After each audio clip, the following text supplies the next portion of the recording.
Hi అండి, అందరికీ నమస్తే. Welcome back to our channel. ఈరోజు ఒక మంచి రెసిపీతో మీ ముందుకైతే వచ్చాను. అదే చింత చిగురు పప్పు. పప్పుతో ఏ ఆకుకూర వండినా చాలా మంచి పోషక విలువలు అయితే ఉంటాయి. సో చింత చిగురులో ఉండే బెనిఫిట్స్ అన్నీ కూడా మీకు టెక్స్ట్ రూపంలో ఇచ్చాను, చెక్ చేసుకోండి తెలియని వాళ్ళ కోసం. నెక్స్ట్ ఇక్కడ నేను ఏంటంటే ప్రాసెస్ అయితే చెప్తాను. ముందుగా పప్పు అనేది ఓవర్ నైట్ నేను సోక్ చేసుకొని ఇలా బాయిల్ చేసుకొని పక్కన పెట్టుకున్నాను, మెదిపేసుకొని మెత్తగా.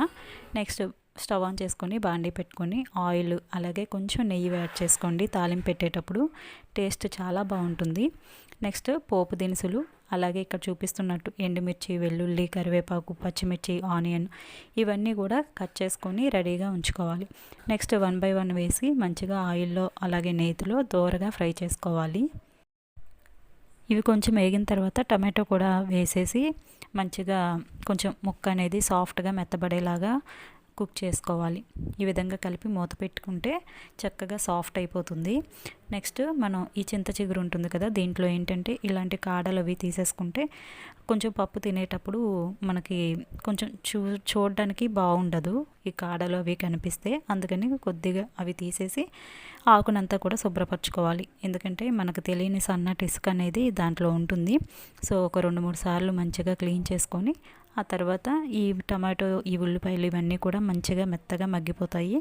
ఆ తర్వాత దీంట్లో రుచికి తగ్గట్టుగా ఉప్పు, కారం వేసుకోవాలి. ఇక్కడ నేను సాల్ట్ అనేది యాడ్ చేశాను, క్లిప్ మిస్ అయింది. సో ఉప్పు, కారం వేసిన తర్వాత మనం శుభ్రం చేసుకున్న ఈ చింత చిగురు కూడా వేసుకొని మంచిగా ఆయిల్లో మగ్గించుకోవాలి. ఇట్టే అయిపోతుందండి. ఆకుకూర ఏదైనా సరే ఎక్కువ టైం పట్టదు కదా మగ్గటానికి. సో చూసారు కదా, క్వాంటిటీ కూడా తక్కువ వస్తుంది. ఈ విధంగా అయిన తర్వాత దీంట్లో మనం ముందుగా స్మాష్ చేసుకున్న పప్పు అంతా కూడా వేసేసి మొత్తం ఒకసారి కలుపుకోవాలి. ఈ చింత చిగురు పప్పుకు అనేది చింతపండు అనేది పట్టదు, ఎందుకంటే చింత చిగురు, టమాటో ఇవన్నీ కూడా విటమిన్ సి కొంచెం పులుపు అనేది కలిగి ఉంటుంది కాబట్టి. లాస్ట్లో నేను ఇక్కడ కొంచెం లెమన్ జ్యూస్ అనేది కలిపాను, పులుపు కొంచెం తక్కువ ఉంది కాబట్టి. సో టేస్ట్ అయితే చాలా బాగుంటుంది. ఈ విధంగా ఒకసారి ట్రై చేయండి, నచ్చుతుంది. నచ్చితే లైక్ చేయండి.